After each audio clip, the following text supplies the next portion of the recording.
आप सबका हमारे YouTube चैनल पर स्वागत है। सभी को मेरा राधे राधे। आज मैं आप सबको सुनाने जा रही हूँ 16 सोमवार व्रत कथा। तो सबसे पहले मेरा निवेदन है कि कमेंट बॉक्स में हर हर महादेव जरूर लिखिएगा। आप शुरू करते हैं 16 सोमवार व्रत कथा।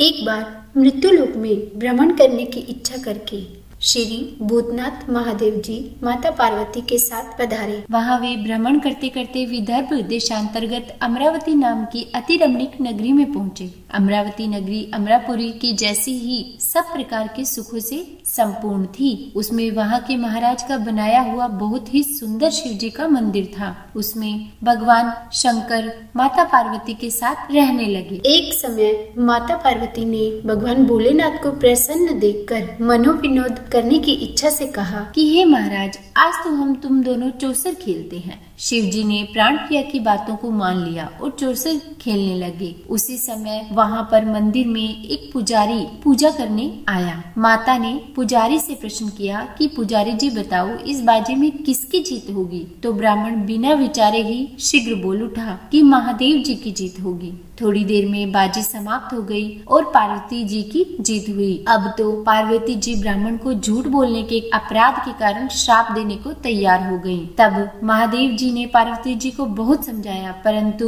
उन्होंने ब्राह्मण को कोढ़ी होने का श्राप दे दिया। कुछ समय बाद पुजारी कोढ़ी हो गया और अनेक प्रकार के दुखों से दुखी रहने लगा। इसी तरह कष्ट भोगते हुए जब बहुत दिन हो गए तो देवलोक की अप्सराएं शिव जी की पूजा करने उसी मंदिर में आई और पुजारी जी के कोढ़ी होने के कष्ट को देखकर बड़े दया भाव से उनसे रोगी होने का कारण पूछने लगी। पुजारी जी ने निसंकोच सब बातें उन्हें बता दी। तब अप्सराएं बोली कि हे पुजारी, अब तुम अधिक दुखी मत होना, भगवान शिव जी ही तुम्हारे कष्टों को दूर करेंगे। तुम 16 सोमवार व्रत पूरे भक्ति भाव से श्रद्धा से करो। तब पुजारी ने अप्सराओं से उस व्रत की विधि पूछी। तब अप्सराएं बोली कि जिस दिन सोमवार हो उस दिन भक्ति के साथ व्रत करना, स्वच्छ वस्त्र पहनना, आधा सेर गेहूं का आटा लेना, उसके 3 अंग बनाना और घी, गुड़, दीप, नैवेद्य, पुंगी फल, बेलपत्र, जनेऊ, जोड़ा, चंदन, अक्षत, पुष्पादि के द्वारा प्रदोष काल में भगवान शंकर का पूरी विधि से पूजन करना। उसके बाद उन 3 अंगों में से एक महादेव को अर्पण करना, बाकी 2 को शिव जी का प्रसाद समझकर उपस्थित जनों में बांट देना और खुद भी उस प्रसाद को ग्रहण करना। इस विधि से तुम 16 सोमवार व्रत करना। उसके बाद 17वें सोमवार के दिन पाव सिर पवित्र गेहूं के आटे की बाटी बनाना और उसमें घी और गुड़ मिलाकर उसका चूरमा बनाना और फिर शिव जी को भोग लगाकर उपस्थित भक्तों में बांट देना और फिर बाद में पूरे परिवार के साथ तुम भी प्रसाद ग्रहण करना। तो भगवान शिव जी की कृपा से तुम्हारे सब मनोरथ पूर्ण हो जाएंगे। ऐसा कहकर अप्सराएं स्वर्ग को चली गई। ब्राह्मण ने जिस विधि से व्रत को बताया था उसी विधि से 16 सोमवार का व्रत किया और भगवान शिव की कृपा से रोग मुक्त होकर आनंद से रहने लगा। कुछ दिनों के बाद जब फिर से शिव जी और माता पार्वती उस मंदिर में आई तो ब्राह्मण को निरोग देखकर माता पार्वती ने ब्राह्मण से रोग मुक्त होने का कारण पूछा। तब ब्राह्मण ने 16 सोमवार व्रत की कथा उन्हें बताई। फिर पार्वती जी अति प्रसन्न होकर ब्राह्मण से व्रत की विधि पूछकर व्रत करने के लिए तैयार हुई और व्रत करने के बाद उनकी मनोकामना पूर्ण हो गई और उनके रूठे पुत्र स्वामी कार्तिकेय जी स्वयं माता के आज्ञाकारी हुए। परंतु कार्तिकेय जी को अपने यह विचार परिवर्तन का रहस्य समझ में नहीं आया तो उन्होंने अपने माता से पूछा कि हे माता जी, आपने ऐसा कौन सा उपाय किया जिससे मेरा मन आपकी ओर आकर्षित हुआ? तब माता पार्वती जी ने वही 16 सोमवार व्रत की कथा बताई। स्वामी कार्तिकेय जी बोले कि इस व्रत को मैं भी करूंगा क्योंकि मेरा प्रिय मित्र ब्राह्मण बहुत दुखी दिल से परदेश में गया है। मुझे उससे मिलने की बहुत इच्छा हो रही है। कार्तिकेय जी ने इस व्रत को किया और उनका प्रिय मित्र उन्हें मिल गया। फिर उस मित्र ने भी कारण पूछा तो कार्तिकेय जी ने उन्हें 16 सोमवार के व्रत के बारे में बताया। अब तो ब्राह्मण मित्र भी अपने विवाह की इच्छा करके 16 सोमवार व्रत करने लगा। व्रत के प्रभाव से जब वह किसी कार्यवश विदेश गया तो वहाँ के राजा की लड़की का स्वयंवर था और राजा ने प्रण किया था कि जिस भी राजकुमार के गले में सब प्रकार से श्रृंगारित हथिनी माला डाल देगी, मैं उसी के साथ अपनी पुत्री का विवाह कर दूंगा। शिव जी की कृपा से ब्राह्मण भी स्वयंवर देखने की इच्छा से राज्यसभा में एक ओर बैठ गया। तब हथिनी आई और उसने जयमाला उस ब्राह्मण के गले में डाल दी। फिर राजा की कन्या का विवाह उस ब्राह्मण के साथ बड़ी धूमधाम से किया गया और ब्राह्मण को बहुत सा धन और सम्मान देकर संतुष्ट किया। ब्राह्मण सुंदर राजकन्या पाकर सुख से जीवन बिताने लगा। एक दिन राजकन्या ने अपने पति से प्रश्न किया कि हे प्राणनाथ, आपने ऐसा कौन सा भारी पुण्य किया जिसके प्रभाव से हथिनी ने आपको माला पहनाई? ब्राह्मण बोला, हे प्राण प्रिय, मैंने 16 सोमवार का व्रत किया था और उसी के प्रभाव से मुझे तुम जैसी स्वरूपवान लक्ष्मी की प्राप्ति हुई। तब राजकन्या ने भी पुत्र की कामना करके वह व्रत करने की इच्छा की और वह 16 सोमवार के व्रत करने लगी। शिव जी की कृपा से उसके गर्भ से एक अति सुंदर, सुशील, धर्मात्मा और विद्वान पुत्र उत्पन्न हुआ। जब पुत्र बड़ा हुआ, एक दिन उसने अपनी माता से प्रश्न किया कि हे माँ, तुमने ऐसा कौन सा तप किया था जो मेरे जैसा पुत्र तुम्हारे गर्भ से उत्पन्न हुआ? तब माता ने पुत्र का प्रबल मनोरथ जानकर उसे अपने किए हुए 16 सोमवार के व्रत को विधि के सहित बता दिया। पुत्र ने ऐसे सरल व्रत को सुना तो वह भी इस व्रत को राज्याधिकार पाने की इच्छा से यथाविधि करने लगा। उसी समय एक देश के वृद्ध राजा के दूतों ने आकर उसको राजकन्या के लिए वरण किया। राजा ने अपनी पुत्री का विवाह ऐसे सर्वगुण संपन्न ब्राह्मण युवक के साथ करके बड़ा ही सुख प्राप्त किया और जब वह वृद्ध राजा दिवंगत हो गया तो उसी ब्राह्मण बालक को गद्दी पर बिठाया गया। राज्य का अधिकारी होकर भी वह ब्राह्मण पुत्र अपने 16 सोमवार के व्रत को करता रहा।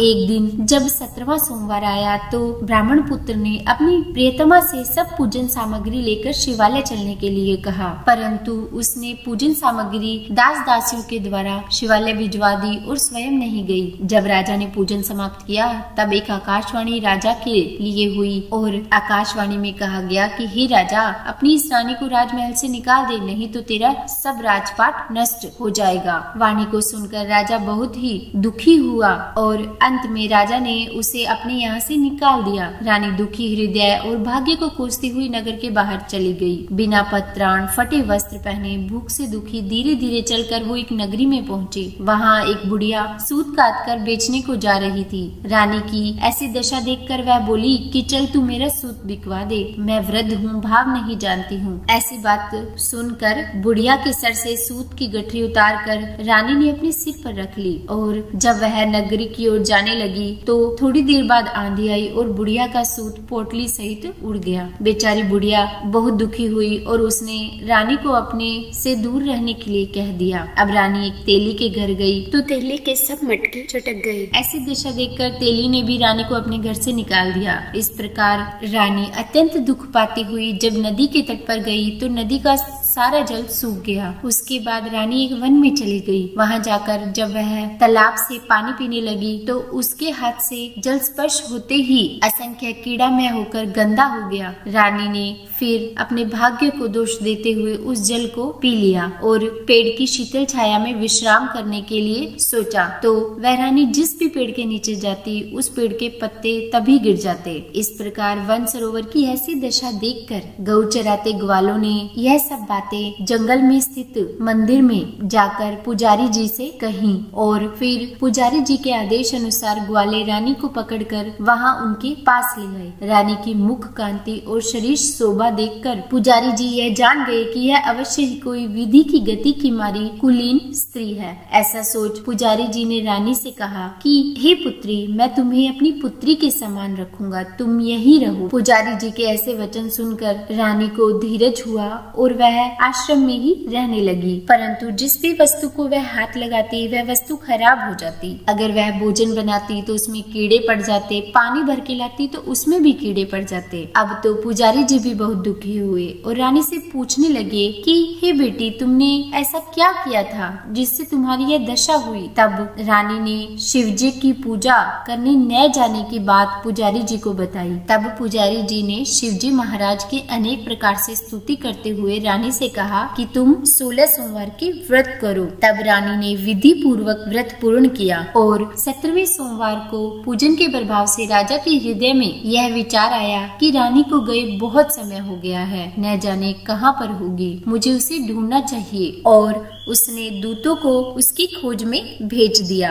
जब दूत रानी की तलाश करते हुए पुजारी जी के आश्रम में पहुँचे तो वहाँ उन्होंने रानी को देखा। तब दूतों ने वापस आकर राजा को रानी का पता बताया। रानी का पता पाकर राजा स्वयं पुजारी के आश्रम में गए और पुजारी जी से प्रार्थना करने लगे कि हे महाराज, यह मेरी पत्नी है। शिव जी के रुष्ट होने से मैंने इनका परित्याग कर दिया था और अब शिव जी की ही कृपा से मैं इन्हें लेने आया हूँ। आप इन्हें मेरे साथ चलने की आज्ञा दे दीजिए। तब पुजारी जी ने राजा के वचन को सत्य समझकर रानी को राजा के साथ जाने की आज्ञा दे दी। राजा रानी नगर में आए। नगर वासियों ने नगर सजाया, बाजे बजने लगे, मंगलोच्चार हुआ। महाराज ने अनेक तरह से ब्राह्मणों को दानादि देकर संतुष्ट किया। याचकों को धन धान्य दिया। नगरी में स्थान स्थान पर सदाव्रत खुलवाई, जहाँ भूखों को खाने के लिए भोजन मिलता था। इस प्रकार से राजा शिव जी की कृपा का पात्र हो राजधानी में रानी के साथ अनेक तरह के सुखों का भोग करते हुए सोमवार व्रत करने लगे। विधिवत शिव पूजन करते हुए लोक में अनेकानेक सुखों को भोगने के बाद अंत में शिवपुरी को पधारे। ऐसे ही जो मनुष्य भक्ति सहित और विधि पूर्वक 16 सोमवार व्रत को करता है और कथा सुनता है, उसकी सब मनोकामनाएं पूर्ण हो जाती है और अंत में वह शिवलोक को प्राप्त होता है। यह थी 16 सोमवार की कथा। तो बोलिए हर हर महादेव। अगर आपको मेरी यह वीडियो पसंद आई हो तो लाइक एंड शेयर करें, सब्सक्राइब करें और कमेंट में राधे राधे लिखना बिल्कुल भी न भूलें। राधे राधे।